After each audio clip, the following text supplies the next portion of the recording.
Ade jagoan yang namanya Pitung. Nama aslinya Ahmad Nitip Kusuma di Rawa Belong.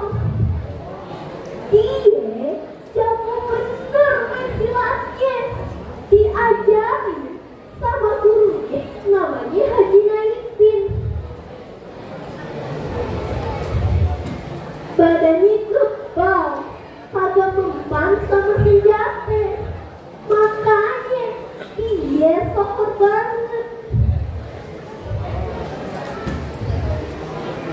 Itu tadinya mah anak biasa, tapi dia sakit hati melihat rakyat kecil diperes sama para kompeni dan para pertanda.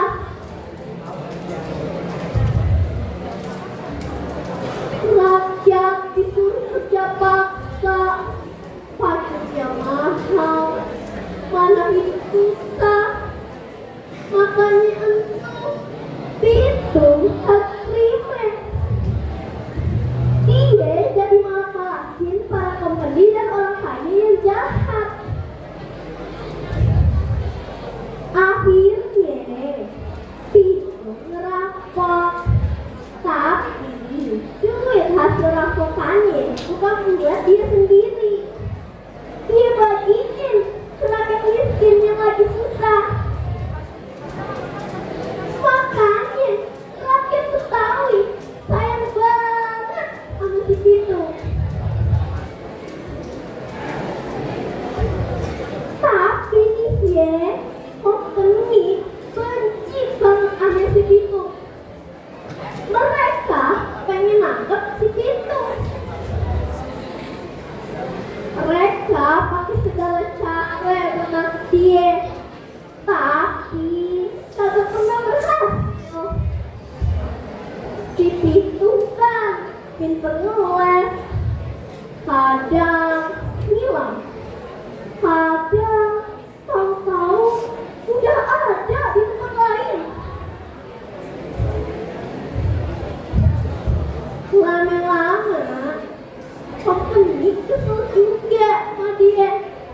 Akhirnya lu pada tahu gak apa? Kompeni pakai cara licik nyulik gurunya si Pitung. Tak aneh peragai itu. Kalau mau guru lu selamat, lu harus nyerahin diri, kata kepala kompeni. Godhead.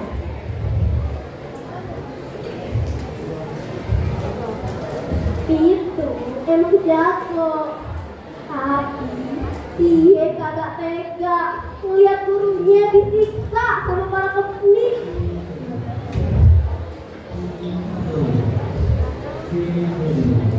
Akhirnya Pitung nyerahin diri. Tapi nih ya, pas Pitung nyerah, kompeni bukannya nangkep dia secara baik-baik, malah nembakin dia rame-rame.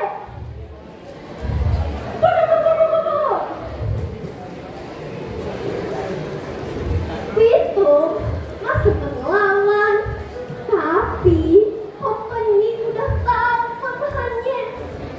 Kata orang, ada yang bilang kelemahannya di rambut. Ada juga yang bilang kelemahannya pada tidaknya diambil. Akhirnya Pitung mati di tangan para kompeni, gugur sebagai pahlawan rakyat Betawi. Sampai sekarang nama si Pitung tetap dikenal sebagai jagoan rakyat Betawi. Nah, begitu ceritanya si Pitung. Akhirnya pada tahu kan? Ya udah, Ane mau pamit dulu ya. Tunggu. Sebelum Ane pamit, Ane ada pantun nih. Beli kerak telur di pinggir kali. Allah minta